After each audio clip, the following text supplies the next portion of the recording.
Beth Winters just pulled her account. So did Graham and Ellis. Simone's voice cracked through my phone while I packed my office in a silk bonnet and slides, unfazed. 83% of the revenue gone. The company Granddaddy built, the one she swore she'd protect, was crumbling because she'd underestimated the little sister she dismissed for years. I sucked my teeth, that satisfying kiss of dismissal echoing in the empty space, and replied with surgical precision. Bless your heart, sis. You tried it. Her sharp intake of breath told me everything I needed to know. She finally understood what I'd been building in silence for 8 years. But by then it was too late. I looked around my corner office one last time. At the awards with my name buried in the fine print. At the photos of client dinners where Simone stood front and center while I smiled from the side, and felt nothing but relief. The cardboard boxes at my feet held 15 years of my life at Caldwell Logistics. But what Simone didn't realize was that the real empire had already walked out the door in my mind months ago. I sat down in my leather chair, still warm from years of late nights and early mornings, and let myself smile for real. My phone buzzed again, Simone calling back, probably with threats or tears or both, but I silenced it and let the quiet settle over me like a blanket. But to understand how I ended up here, packing my life into boxes while my sister's world collapsed around her, you'd have to go back 8 years to a humid August morning in Atlanta when I first walked into that lawyer's office in Midtown. Back then I was 38 years old, the VP of operations at Caldwell Logistics, and invisible. Our company had just secured the Morrison account, $3 million annually, and I'd spent 6 months building the relationship with their procurement team, learning their pain points, restructuring our entire fulfillment process to meet their standards. The morning after we signed, Daddy called an all-hands meeting to celebrate. I walked into that Buckhead conference room expecting acknowledgement, maybe even a promotion, and instead watched Simone stand at the head of the table in her cream St. John suit, smelling like Chanel No. 5 and taking full credit for my work. I'm so proud of the relationships we've built, she said, her voice smooth as butter, while I sat in the back row watching board members nod approvingly. Daddy beamed at her like she'd hung the moon, and when he asked if anyone wanted to add anything, I opened my mouth to speak, but he'd already moved on to the next agenda item. That's when I knew, really knew deep in my spirit, that it didn't matter how many accounts I brought in or how many late nights I worked. In Daddy's eyes, Simone would always be the golden child, and I would always be the workhorse. So I made an appointment with Grace Levinson for the following week and started building my exit strategy, brick by invisible brick. Creating IC Strategy Group LLC took exactly 45 minutes and cost me $800. Grace walked me through the paperwork in her glass-walled office overlooking Peachtree Street, explaining how a consulting structure could protect my client relationships while appearing to benefit Caldwell Logistics. It's a common tax strategy, she said, sliding the incorporation documents across her desk. You'll technically be an independent contractor providing services to the company, but on paper it looks like a efficiency measure. I signed my name, Imani Caldwell, member and CEO, and felt something shift in my chest. For the first time in my career, I owned something that couldn't be taken away by family politics or Daddy's favoritism. Over the next 8 years, I slowly migrated every major client relationship to my LLC, always with proper documentation, always with board approval buried in quarterly operational reports that nobody except me actually read. Simone was too busy redecorating her office and attending industry galas, and Daddy was too focused on his succession plan to notice that the foundation of his company was quietly transferring to his younger daughter's name. I kept my head down, showed up early, stayed late, and let them think I was just grateful to be included at the family table. The warning signs started 3 years ago when Daddy's health began declining, and the succession talk intensified. Simone started calling unnecessary meetings, questioning my decisions, inserting herself into client relationships she'd never touched before. I'd be on a call with Beth Winters discussing logistics solutions, and suddenly Simone would join uninvited, her voice dripping with fake sweetness as she tried to establish rapport. Beth would go silent, that uncomfortable pause that happens when someone's boss crashes a conversation, and I'd have to smooth things over later. Your sister doesn't understand the technical side like you do, Beth told me once over drinks at a spot in Virginia Highland. I hope she knows that. I just smiled and changed the subject, but her words echoed in my mind for days. The real shift came 18 months ago when Daddy announced his retirement timeline. He called Simone and me into his office separately, her first, me second, and laid out his vision. Simone would be CEO, he told me, his voice tired but firm because she had the right image, the right connections, the right temperament for leadership. "You're brilliant with operations, baby girl," he said, patting my hand like I was still 10 years old. "But Simone knows how to work a room, how to make people feel comfortable. That's what a CEO needs."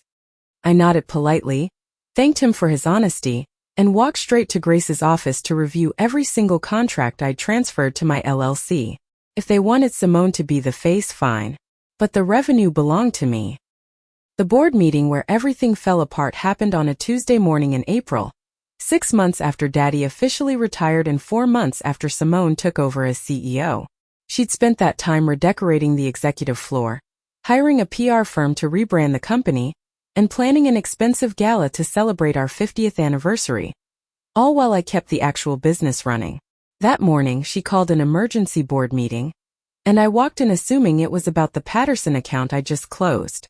Instead, I found her sitting at the head of Granddaddy's original conference table, wearing a navy power suit and that smile I'd learned to fear growing up. "Thank you all for coming," she began, her voice carrying that fake warmth she used for board members. "We're here to discuss organizational restructuring." My stomach dropped.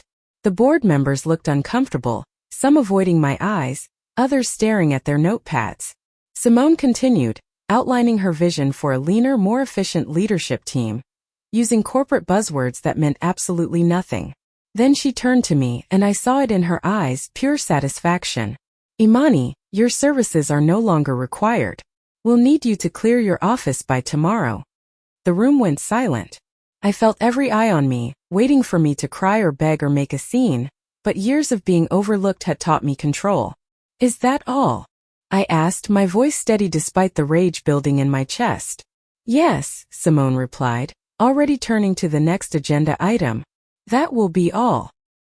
I gathered my things, notepad, pen, my grandmother's photo from my folder, and walked out with my head high, but my hands were shaking by the time I reached my office. My assistant Natalie looked up from her desk, her eyes wide with concern, and I just shook my head. Inside my office, I sank into my chair and let myself feel it. The betrayal, the rage, the sick satisfaction of knowing what was about to happen. Simone thought she'd won by firing me, but she'd actually just activated the trap I'd spent 8 years setting. I pulled out my phone and started making calls, first to Grace, then to Beth Winters, then to every major client whose contract listed IC Strategy Group as the primary service provider. Each conversation was the same. Confusion about Simone's new role, concern about continuity, and quiet confirmation that their loyalty was to me, not the company name. By 5 o'clock that afternoon, I had verbal commitments from 14 clients representing 83% of Caldwell Logistics' annual revenue. By 6 o'clock, Natalie had resigned and agreed to join IC Strategy Group as my director of operations. By 7 o'clock, I was sitting in my home office in Old Fourth Ward, surrounded by legal documents and client contracts, building a company from scratch while my sister celebrated her victory over cocktails in Buckhead. The irony wasn't lost on me. She'd given me exactly what I needed most.